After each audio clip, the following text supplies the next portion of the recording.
Remember when you were young? Don't worry, I'm not going to start singing or anything like that. It's not that song. But actually, remember when you were young, and maybe you're still young, and you told yourself over and over and over and over and over again that you were going to be nothing like your father, or you were going to be nothing like your mother. Well, I've got news for you. Quite often, when you get older, you end up being like them in many ways that you didn't want to be like them. But this isn't a lesson from an old grumpy guy like, coming to talk to you on TikTok or YouTube or wherever you're watching. This is to talk to you about the nakshatra of Krittika. And how does this relate to not wanting to be like your mother or not wanting to be like your father? Well, let's go into that. If you remember with Ashwini, we had the splintering off of the divine spark. Now, this is something that is happening more in energetic or potential form. It's a splintering off process, something giving rise to itself. It's a sense of duality coming into existence, but only in potential form. Bharani gives that form to what is going to be born in the future. It removes the impurities from the past to create something new going forward.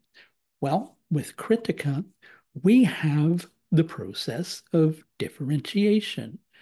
We have the number one, masculine or feminine, however you want it to be, and the number two, masculine or feminine, however you want it to be, coming together and creating a third.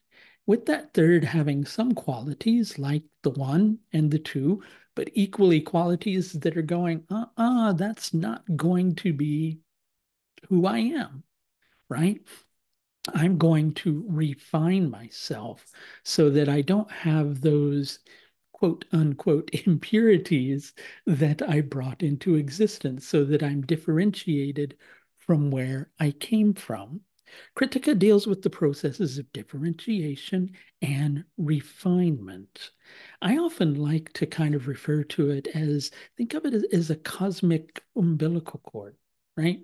It's here to nourish you, which is another quality of Krittika, the concept of warmth and nourishment, because Krittika is connected to fire.